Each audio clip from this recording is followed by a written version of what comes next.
For generations, Daviess County has continuously strived to excel in all aspects of high school. Over the years, we've had many new additions to further our school not only academically but also athletically. Recent improvements within the last decade are the weight room and the auxiliary gym. These new additions have impacted the athletic department and the student body as a whole. Today, Daviess County supports roughly 1,700 students packed into a building constructed to sustain 600 students in 1958. Additions have been made to the school since this time period, but we simply have outgrown the school. Daviess County has created many opportunities for my fellow students and me by investing funds into strong projects affecting a countless number of students over the years. Funds have been pumped into a wide mass of students, having noticeable effects on their academics and their wallets. For example, over the past few years, teachers have been paid extra to have ACT prep sessions with students before and after school. How are these ACT prep sessions significant? Well, Daviess County's senior class of 2014 set the record for the highest ACT scores in Daviess County history. Yet, the class of 2015 surpassed that record once again. Consistently accomplishing these feats is proof of the hard work and strong structure of our faculty and students.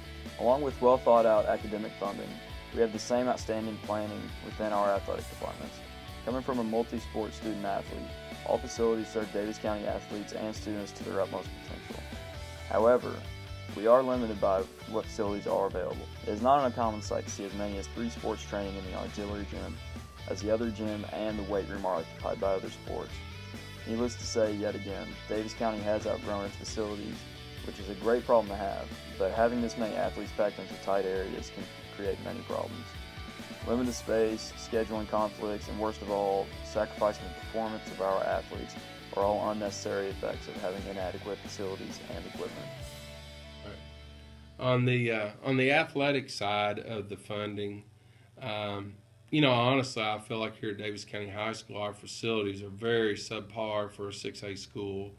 I've talked to several schools across the state and just the facilities that they have. A lot of them have football field houses. They have turf fields. They have rubberized tracks. Our track team has 2 home track meets the last 3 years since I've been here as athletic director, because our track is not adequate. We can't host a regional meet.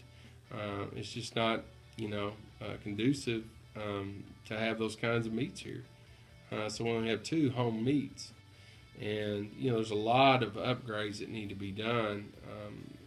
Just to maintaining our facility, it takes quite a bit of money, and there's a lot of upgrades that need to be done, whether it be concessions, parking, whether it be our turf field or our stands, and just over time things start to deteriorate.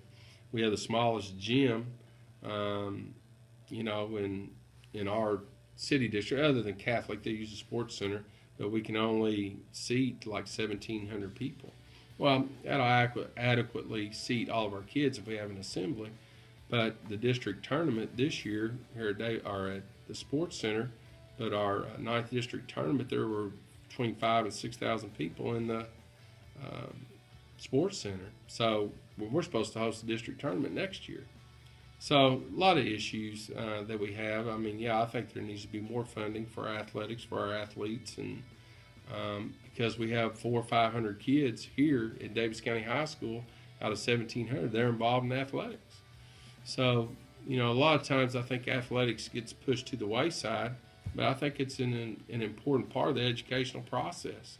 When kids are active and they're involved in extracurricular activities, they make better grades. It's bottom line, and we have a standard that these kids have to meet.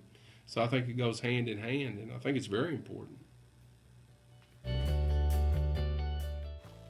Having a $130,000 a year budget for athletics split between numerous sports makes quality equipment and facilities nearly unobtainable.